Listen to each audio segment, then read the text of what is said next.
আর আত্মসাক্ষ্য আত্মসাক্ষ্য আসলে সেই এই যে এক সবচেয়ে বড় আত্মসাক্ষ্য যে 2026 সালে আমরা একসঙ্গে মিলিত হবার সেই অপূর্ব সুযোগ পেয়েছি, তাই না? অনেকে ডিসেম্বর মাসে অনেকে প্রভুর কাছে চলে গেছে, আর আমরা অনেক শোক সন্তপ্ত পরিবারের জন্য প্রার্থনা করে চলেছি। আর সেই জন্য সবচেয়ে বড় আত্মসাক্ষ্য হচ্ছে আমরা যে প্রভুতে এখনো বেঁচে আছি, প্রভুর গৌরব করছি, প্রভুর ধন্যবাদ করছি। আর বাইবেলের একটি পদ দিয়ে শুরু করছি, যে গীতসংহিতা তার 68 অধ্যায় 19 পদ। ধন্য প্রভু যিনি দিন দিন আমাদের ভার বহন করেন, সেই ঈশ্বর আমাদের পরিত্রাণ। ঈশ্বর আমাদের পক্ষে পরিত্রাণ সাধক, ঈশ্বর মৃত্যু হইতে উত্তরণ, প্রভু সদা প্রভুরই বসে। আর প্রভু সেই দিন দিন আমাদের ভার বহন করে চলেছেন। যে যেখানে রয়েছে আমরা জানি প্রত্যেকের জীবনে আত্মসাক্ষ্য রয়েছে। যেহেতু সুযোগ পেয়েছি, তাই আজকে আমাদের জীবনের আত্মসাক্ষ্য আমরা তুলে ধরছি, আমাদের পরিবারের।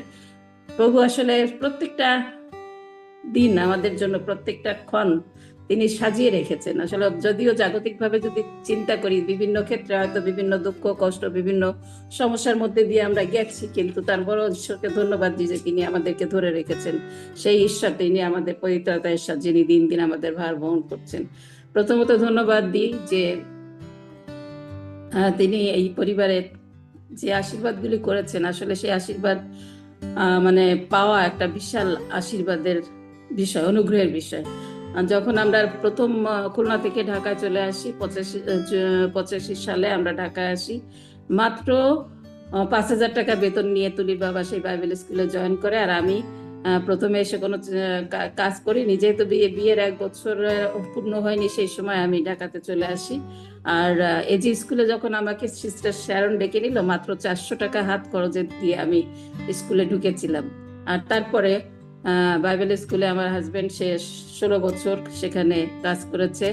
আর আমি দীর্ঘ 38 বছর স্কুলে কাজ করে তারপরে সেখান থেকে বের হয়ে আসছি। এটি মানে যে এই যে দীর্ঘ সময়টা আমরা সেই বেতেল মণ্ডলীর সঙ্গে যুক্ত থাকতে পেরেছি। আমার হাজবেন্ড সেই 16 বছর পরে চার্চের দায়িত্ব নিয়ে সেই 16 বছর চার্চে পালকত্ব করেছে।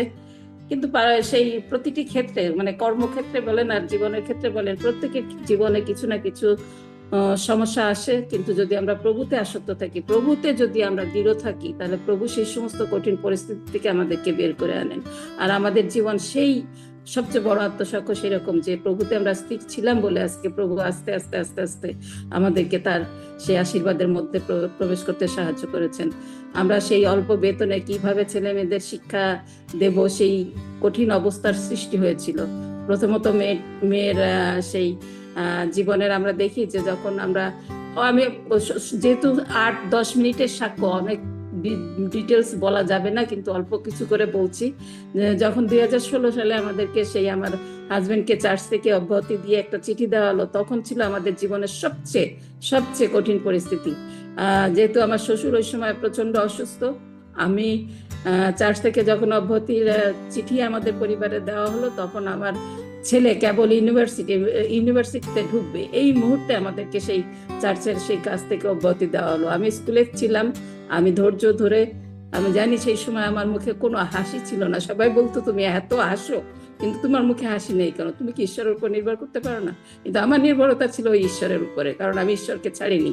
যত কঠিন অবস্থা হোক, যেহেতু ওই সেন্টারে কাজ করা কোনো মতে আমার পক্ষে সম্ভব ছিল না, যেহেতু আমার হাজবেন্ডকে একটা অপমান করে বের করে দেওয়া আছে, সে একজন নির্দোষ ব্যক্তি, তাকে অপমান করে বের করে দেওয়া আছে, সেইখানে আমি কিভাবে থাকি? তারপরেও আমার মুখে হাসি ছিল না, আমার অন্তরে আনন্দ ছিল না, কিন্তু আমি মাথা নিচু করে আরো দীর্ঘ সেই 2022 সাল পর্যন্ত আমি কাজ করেছি। আর প্রভুকে ধন্যবাদ দিই যে সমস্ত কিছু তিনি আমাকে উত্তরণ করতে সাহায্য করেছেন। আর একমাত্র প্রভুর সে আশীর্বাদ ছিল বলে আমি সেটা সম্ভব হয়েছে। আর সেই সময় সেই আমার শ্বশুর তারপরে যে বছরে 17 সালে মারা গেল, আর আমার ছেলে 16 সালে সেই ব্র্যাক ইউনিভার্সিটিতে ঢুকবে।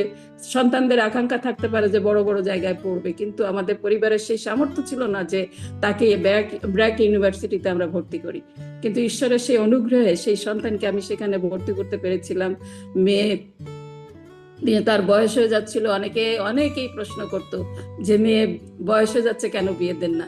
আমি ওই বোনের প্রার্থনায় যেতাম, শনিবার শনিবার চার্চে প্রার্থনা হতো, সেখানে এক বোন আমাকে প্রার্থনার পরে বলছে, সেই বোন কিন্তু নিজের বিয়ে হয়নি, কিন্তু ওই বোন আর আমি সেদিন মাত্র দুইজন আমরা উপস্থিত ছিলাম।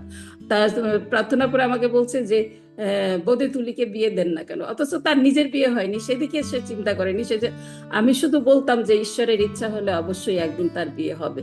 আর এই যে ঈশ্বর যে কত আশীর্বাদ আমাদের পরিবারে করেছে, সেই মেয়ের বিয়ে হয়েছে, তার ঘরে সেই সন্তান 37 বছর বয়সে তার সন্তান হয়েছে, এবং সুন্দর আশীর্বাদের একটা সন্তান, ফুটফুটে একটি সন্তান সেই ঈশ্বর সেই পরিবারে দিয়েছেন, সেই নাতিকে দিয়েছেন। এবং তাকে পেয়ে আমরা যে কত খুশি, কত আনন্দিত, তা একমাত্র ঈশ্বর জানেন, এবং মানুষ দেখছে যে কত আশীর্বাদ সেই সন্তানের জীবনে রয়েছে।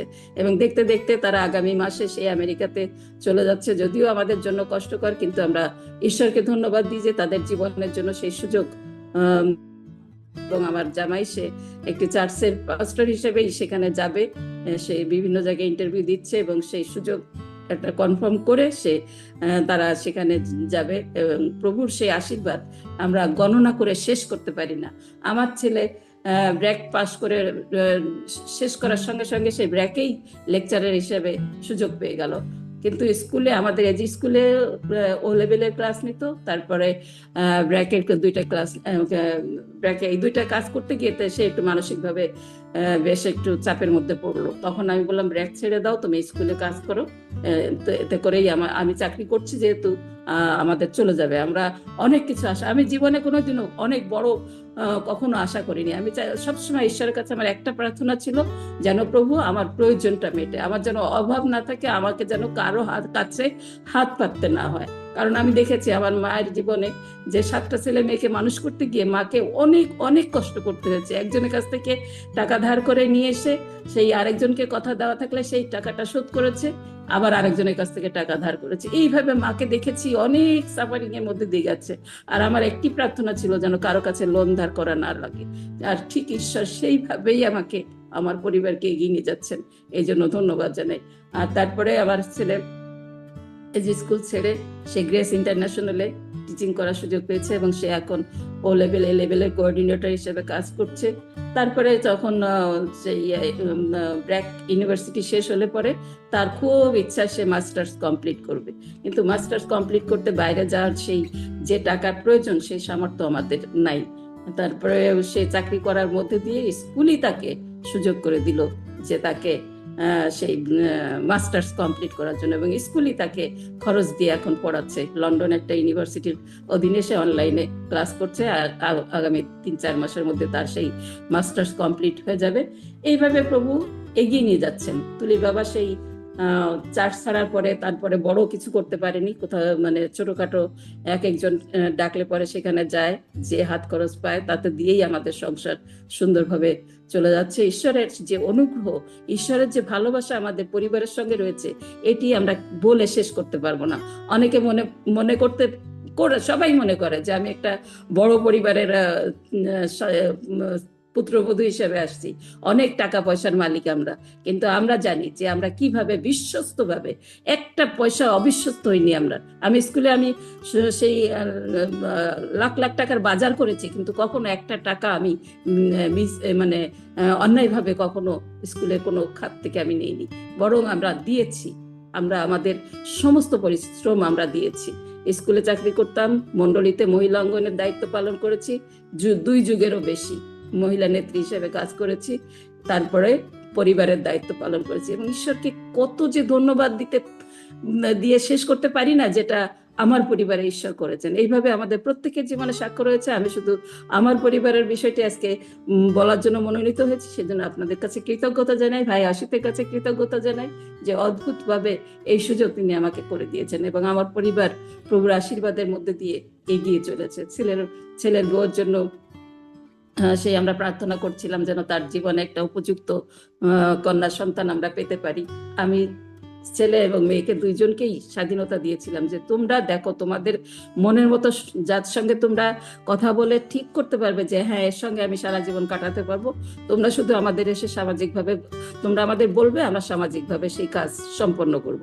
আর ঠিক সেইভাবে তারা যেভাবে বলেছে আমরা সামাজিকভাবে তাদেরকে সেই বিয়ে দিতে পেরেছি এবং তারা সুন্দরভাবে এগিয়ে যাচ্ছে। তাদের কর্মস্থলে বৌমা চাকরি করছে একই স্কুলে, গ্রেস ইন্টারন্যাশনালে অফিসিয়াল কাজ করছে, আর ছেলে গ্রেস ইন্টারন্যাশনালের টিচার হিসেবে কাজ করছে। সমস্ত আশীর্বাদের জন্য আমরা প্রভুর চরণতরে কৃতজ্ঞ হই, ধন্যবাদ জানাই, এবং বাকি যে জীবন আমরা এই পৃথিবীতে বেঁচে থাকবো যেন প্রভুর সঙ্গে আসক্ত থেকে প্রভুর গৌরবের জন্য যেন আমরা কাজ করে যেতে পারি। এটাই আমার জীবনের সবচেয়ে প্রধান একটি আকাঙ্ক্ষা, যেন কখনো কোনো মতে কোনো পরিস্থিতিতে যেন প্রভুর কাছ থেকে আমরা দূরে না যাই।